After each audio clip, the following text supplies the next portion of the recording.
আসসালামু আলাইকুম, কেমন আছেন সবাই? আশা করছি আল্লাহর রহমতে সবাই অনেক ভালো আছেন। সবাইকে জানাই ডোমেস্টিক্যালি ব্লগ ঘরাতে স্বাগতম। আর আমি নতুন একটা ব্লগ নিয়ে চলে আসলাম আজকে। আমি তো কয়েকদিন ধরে কোনো ভিডিও ছাড়তেছি না, আসলে কারো ভিডিও দেখতে পাচ্তেছি না। মোবাইলটা ধরলেই মাথা ব্যথা হয়, এই জন্য এতে একটু কমছে। এই জন্য শুরু করলাম আবার ভিডিও করা, আবার ভিডিও দেখাও শুরু করব। আসলে শরীর ভালো না থাকলে কোনো কিছুই ভালো লাগে না। মোবাইলের দিকে তাকাইতেই পারতেছি না, কম্পিউটারের দিকেও। মানে আওয়াজটা আসলে মাথা ব্যথা শুরু হয়ে যায়, এই জন্য কয়েকদিন আমি গ্যাপ দিলাম, ভিডিও থেকে বিরত থাকলাম আমি।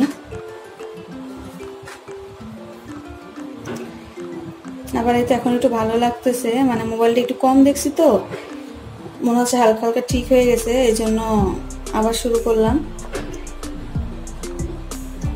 আর আজকে সকালে আর কি অলসতার কারণে নাস্তা বানাবো না, একটু মেয়োনিজ বানানো আছে, ওইটা দিয়ে চিন্তা করছি যে খেয়ে নিই। আর আমার ব্লগ যদি আপনাদের ভালো লাগে তাহলে প্লিজ আমার চ্যানেলটিকে সাবস্ক্রাইব করবেন, লাইক শেয়ার কমেন্ট আর পাশে থাকা ছোট্ট বেল বাটনটি অন করে দিবেন, তাহলে আমি ভিডিও ছাড়ার সঙ্গে সঙ্গে আপনাদের মোবাইলে নোটিফিকেশন চলে যাবে।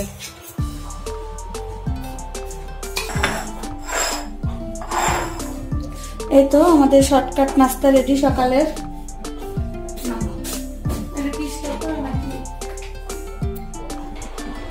নাস্তার পরে আমি রান্না করে নিয়েছি, আর আমি শর্টকাট রান্না করেছি আজকে, মানে খুব বেশি কিছু রান্না করি নাই। আমরা যেহেতু মানুষ অল্প, আমি দুইটার উপরে মানে 3টা তরকারি খুব কম রান্না করি।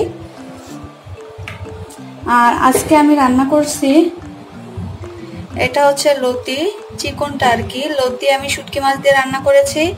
আর এখানে লাল শাক ভাজি করেছি, লাল শাকের মধ্যে 2-1টা ডাঁটা শাকও ছিল, মিক্সার। আজকে আমাদের এই দুপুরের খাবার। আর এখানে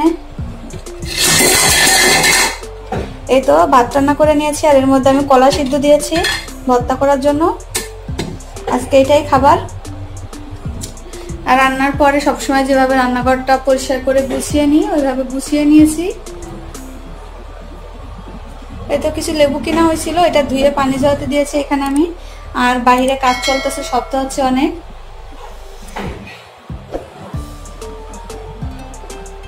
এই তো এখন বিকালবেলা আছে, ভিডিওতে আমি বেশি কিছু দেখাচ্ছি না, আর কোনো কাজই তো দেখালাম না। সকালবেলা শর্টকাট নাস্তা, তারপরে রান্না করার পরে লতি শাকভাজি রান্না করছি, এগুলাই একটু রান্নার পরে একটু দেখিয়েছি।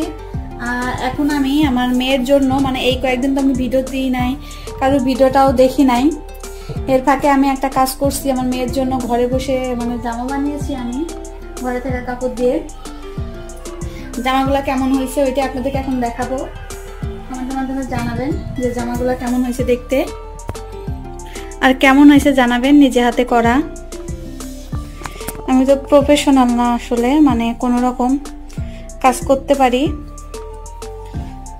এই তো এটা উপরের পার্ট, জামাটা আর কি স্কার্টের। আর এই তো বাচ্চা মানুষ তো উড়না খুব পছন্দ করে, ছোট্ট একটা উড়নাও বানিয়ে দিয়েছি।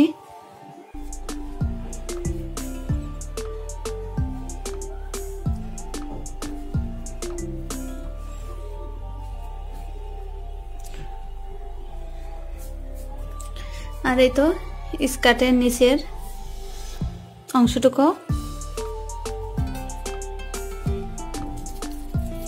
আর এখানে একটু মানে ফিতার সঙ্গে টার্সেল ঝুলিয়ে দিয়েছি।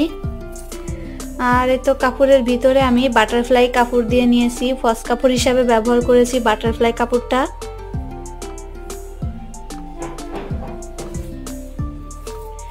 আর এই তো একটা জামা আর একটা ফ্রকও বানিয়েছি আমি এই কাপড় দিয়েই, ওইটাও আমি একটু দেখিয়ে দিচ্ছি। আর এই তো ফ্রকটা, যেহেতু করোনার মধ্যে বাইরে যাওয়া হবে না, এই জন্য ভাবলাম ঘরেই বানিয়ে দিই। আমার কাছে অনেক পছন্দ হয়েছে, আর মেয়ের তো খুবই পছন্দ হয়েছে। আর বাচ্চাদের পছন্দ হলে আর কি মায়েদের অনেক শান্তি লাগে, যে যার জন্য ড্রেসটা বানিয়েছি তার অনেক পছন্দ হয়েছে। আর আমার ভিডিওটা আমি আর বড় করব না, আমার ভিডিওটা আমি আজকে এখানেই শেষ করছি। আর আমার আজকের এই ভিডিওটা যদি আপনাদের ভালো লাগে তাহলে প্লিজ আমার চ্যানেলটিতে সাবস্ক্রাইব করবেন, লাইক শেয়ার কমেন্ট, আর পাশে থাকা ছোট্ট বেল বাটনটি অন করে দিবেন।